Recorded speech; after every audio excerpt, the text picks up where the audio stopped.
Good afternoon and welcome back to our channel again. બધાને જય સ્વામિનારાયણ, જય શ્રી કૃષ્ણ, રામ રામ, જય માતાજી, રાધે રાધે, સીતારામ. કેમ છે બધાને? જય સ્વામિનારાયણ. જય સ્વામિનારાયણ. મજા આવી ને નિર્વા? ક્યાં જવાનું છે નિર્વા? આજે આપણે ફર્સ્ટ પાર્ટી આવી જવી. કેમ? મારા પેન્ટ લેવા અને મંત્રના સ્કૂલના પેન્ટ લેવા. તો જવાનું છે શોપિંગ કરવા માટે આપણે. તો ફોસ પાર્ક નિયરલી આવી જ ગયું છે ને મળીએ હવે ફોસ પાર્કમાં ને જોઈએ આપણે શું શોપિંગ કરીએ છીએ. આવી ગયા છે ફર્સ્ટ હે ફોસ પાર્કમાં આવી ગયા એમ.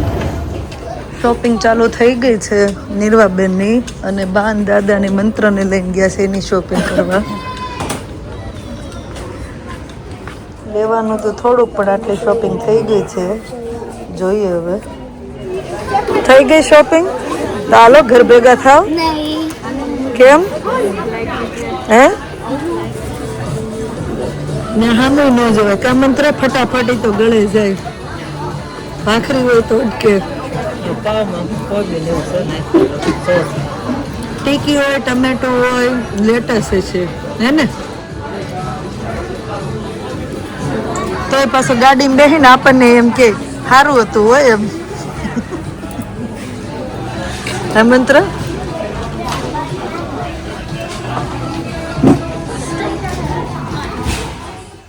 એ તો મારી હાટું લેવા હતા રીવા. હે તું કેમ બેહી ગઈ? ભાવે તને બર્ગર? હેનું નો ટ્યુશનમાં બેઠો. તને નો ભાવે તો હું ખાઈ જાય. હે ભાવશે? હાલો અષાઢી બીજ ની તૈયારી. તું નથી રહી બીજ? તું નથી રહી બીજ? એનું બર્ગર છે ભાખરી હાલશે? હે રીવાને નો આયલું આજ બર્ગર. હે રીવા નો ભાવે તને? ક્યાં આખું તે ખાધું?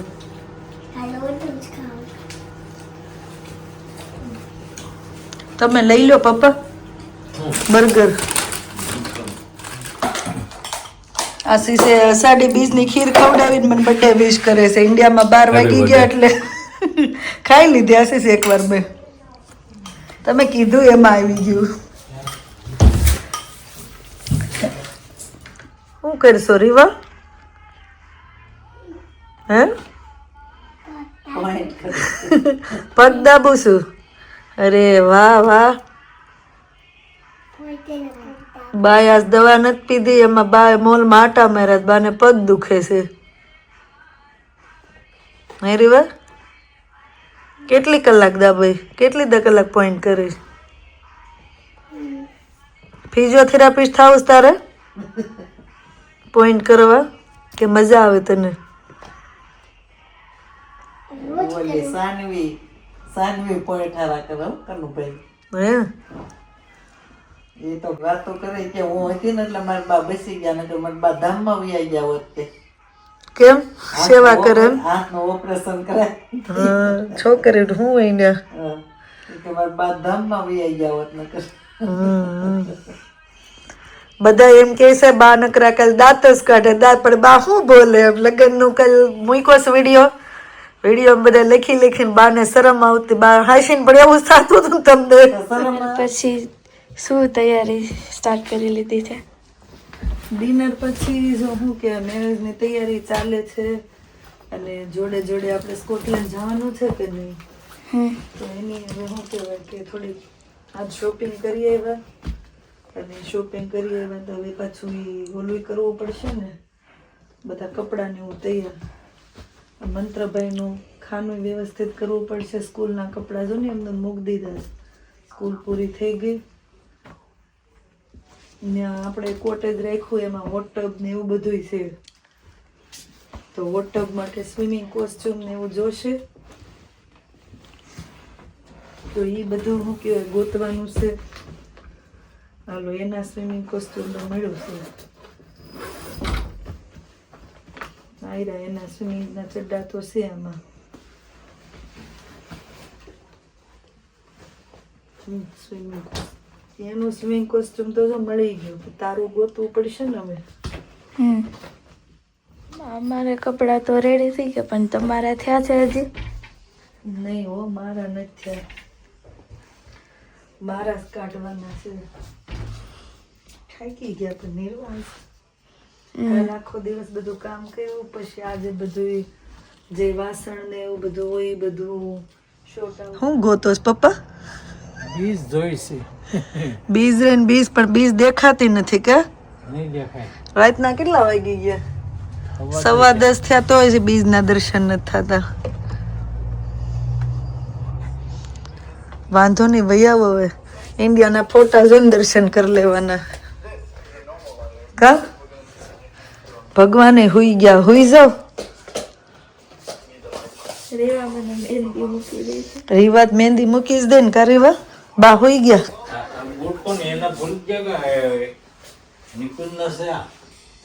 દાદા બાર ચાંદો જોતા હતા પણ નહોતો મળતો, તો આજે કાંઈ સ્પેશિયલ દિવસ છે? આજે અષાઢી બીજ છે. સવારમાં વાત તો કરતા હતા, અષાઢી બીજ છે ને એટલે દાદા ચાંદો ગોતતા હતા. અષાઢી બીજ છે એટલે દર્શન કરવાના હોય. વિદ બીજ અ બીજ અષાઢી બીજના વાવણા કરે એમ કે. મને શું કે પૂરી તો ન ખબર હોય નિર્વા, અમે અમારા બાપા હેથી શીખતા હોય અને ખબર હોય એટલું તમને કેવી. જગન્નાથ ભગવાન ખબર છે? ભગવાન જગન્નાથ છે ને ઈ એન બેન ને લઈને શું કહેવાય કે આખા નગર યાત્રા કરવા નીકળ્યા હતા, એટલે આ ભગવાન જગન્નાથની રથયાત્રા કાઢે. ઓકે. સુભદ્રાજી ને બલદેવ ને કૃષ્ણ ભગવાન એની રથયાત્રા નીકળે ને એના દર્શન કરી લોકો મોટી પાયે. રથયાત્રા એ હું પેલા ખબર છે નીરુ? રથમાં રહેવાનું અને બધે જવાનું. ભગવાનને એમાં બેસાડી નાખી નગર યાત્રા કરાવે એને રથયાત્રા કે. રથયાત્રામાં શું કહેવાય કે એટલે બધા એમ કહે છે કે કેમ અષાઢી બીજના દિવસે જ રથયાત્રા નીકળે છે એમ. તો એવું કહે છે કે સુભદ્રાજીને આખું નગર યાત્રા માટે જાવું હતું ને, તો કૃષ્ણ અને બલરામે કીધું કે અમે આ તને નગર યાત્રા કરાવશું એમ બેન એમ. એટલે એ દિવસે ઈ શું કહેવાય બેનને ફરવા લઈ ગયા આખા નગરમાં રથમાં બેસાડીને. એટલે એ દિવસે લોકોએ દર્શન કર્યા ભગવાનના અને કે શું કહેવાય સામે ચાલીને, નહીંતર આપણે જવું પડે ભગવાનના દર્શન કરવા. પણ આ નગરમાં ભગવાન શું કહેવાય દર્શન આપવા આવ્યા એવું મને ખબર છે, મેં સાંભળ્યું છે. વધારે તો શું કહેવાય કે મારા ભગવાનને કે કોઈ આપણા વ્યુઅર્સને ખબર હોય તો એ આન્સર આપે એવું છે. મને તો આટલું મેં તો આટલું સાંભળેલી પૌરાણિક કથા આવું છે. તો એટલા જે દાદા ઓલો કથાનું જોતા હતા, સ્વામીને બધા રથમાં જઈને બધે જતા હતા. હા, બધા રથયાત્રા નીકળે સવારનું ઈ જ આવે છે. બા એમ તો કહેતા બપોરે કે આ તો મોબાઈલ ખોલવી એટલે નકરું રથયાત્રાનું જ આવે છે. આપણે અહીંયા લેસ્ટરમાં હતું ઇસ્કોન મંદિરેથી નીકળતી હતી રથયાત્રા ને એવું. આપણે ગયા હતા શોપિંગ કરવા પણ એ રસ્તે જ ના ચાલ્યા ને એટલે નકર આપણને દર્શન થાત. મને યાદ છે ઇન્ડિયા સ્કૂલે ન જતી ત્યારે ક્યાંક રથનું કાંક અમે શીખવું હતું અને કૃષ્ણ ભગવાન બધે જતા. કૃષ્ણ ભગવાન એની સિસ્ટર ને એના ભાઈ એ ત્રણેય શું કહેવાય કે શોપિંગ કરાવડ્યા. શાસ્ત્ર શોપિંગ મગજમાં હાલે છે. આવું છે નિર્મલ. એની બેનને લઈ ગયા હતા. તને થોડું થોડું યાદ છે ને એમ? ચાલો તો જો એવું છે શોપિંગ કરીને લાવીએ એટલે પેલા કબાટમાં જગ્યા કરવાની. ફરવા જવું હોય તો પેલા બધું લેડીઝને જો આવું જવાનું હોય ને ક્યાંક હોલિડેમાં પેલા બધું રેડી કરવાનું, પછી જઈને જલસા કરવાના ને આવીને પાછું બધું શોર્ટ આઉટ કરવાનું. ઈ ખાલી તમારું ને બધાનું, મારું, મંત્રનું, પપ્પાનું. હા, બધાયનું પેલા તારા રેડી કર્યા. હમણાં થોડી મંત્રન કબાટમાં મંત્રનું રેડી કરીને મૂકી દીધા આગળ. તારા કબાટમાં તારા મૂક્યા. હવે મારા પછી ખાલી બેગ ભરવાની જ રહી. ડેડી ફ્રી હશે ને ત્યારે ડેડીને કેવું પડશે લાવો તમારા કપડાં કાઢી દો, ઇસ્ત્રી કરવાના હોય ઇસ્ત્રી કરી દેશું. એટલે લેડીઝને તો મને લાગે આજીવન કામ રહેશે. શું કેવું તારે? એવું છે, લેડીઝ જોબ કરતી હોય ને તો એને ઘરનું કામ તો કરવાનું જ નિર્વાહ, એટલે કેવી ભણવામાં ધ્યાન રાખજો એમ. સરસ, થેન્ક યુ. બધાની સરસ કમેન્ટ આવી છે, સ્પેશિયલી અમારી ફ્રેન્ડશિપ વિશેની, કે તમારું ગ્રુપ બહુ સારું છે, ફ્રેન્ડશિપ બહુ સારી છે, અને આવી રીતે જલસા કરતા રહ્યો, આનંદ કરતા આવતા રહ્યો. ખરેખર વ્લોગ જોવાની મજા આવી. અને વિમળાબાની સરસ કમેન્ટો છે કે વિમળાબાઈ સરસ ગીત ગાયા, બધાને સરસ મોજ કરાવ્યું એમ. પણ તોય જેને ખોટ દેખાતી હોય ને એને તો શું કહેવાય, વિડીયોમાં ખોટ દેખાય એવી રીતે, કે મને લાગે ત્યાં સુધી અમુક લોકો તો વિડીયોમાં શું ભૂલ કાઢવા માટે જ વિડીયો જોતા હોય એવી રીતે, કે કોઈની કમેન્ટ છે કે તમે તો બધાના ઘરે શું કહેવાય કે લેટ જ જાઓ છો એમ, કોઈ દી વહેલા તો એ લોકોને સમજવા જેવું છે કે હું બધાના ઘરે લેટ જાઉં છું તો મારી ઘરે કેમ બધા વહેલા આવ્યા એમ, કાંઈક હશે તો જ આવતા હશે ને એમ. અને હું તો અહીંયા મૂવ થઈ પછી લેટ ત્યાં, જ્યારે અમે વિક્સ્ટન રહેતા ત્યારે તો ઓન ટાઈમે પહોંચી જતા. અને અહીંયા પણ જેને ખબર ના હોય એને કહી દઈએ કે અમે લોકો તો શું કહેવાય કે ટાઈમ પર જતા જોઈએ.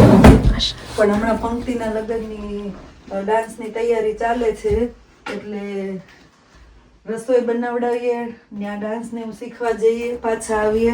પણ ઘણીવાર અમુક વસ્તુ સરપ્રાઈઝ રાખવાની હોય ને તો બધું વિડીયોમાં કવર ના કરતા હોય, ના બતાવતા હોઈએ. પણ તોય ઘણા લોકોને એવું થાય કે તમે શું કહેવાય, તમે તો વહેલા નથી જતા ઓન ટાઈમે, પણ તોય તમારે જોવાનું હોય છે. હું ભલે ઓન ટાઈમે જતી હોય, પણ તોય અમારામાં કાંઈક હશે તો લોકો અમારા ઘરે સવારમાંથી વહેલા આવી ગયા ને એમ. બધાને નથી કહેતી, સોરી ખોટું નહીં લગાડતા, પણ જે આવી કમેન્ટ કરે ને આવો વિચાર કરે ને એને કહું છું. હું કેવું નિર્વાહ? હા, જય સ્વામિનારાયણ. જય સ્વામિનારાયણ. હેટર્સ ભલે હેટ કરે, આપણે જેવું કરતા હોય ને એવું જ કરવાનું હોય. કોઈની માટે પર્સનાલિટી ચેન્જ ન કરવાની હોય. એ ભલે કે લેટ આવતા હોય, રીઝન તો હશે ને. ઈ જ ને.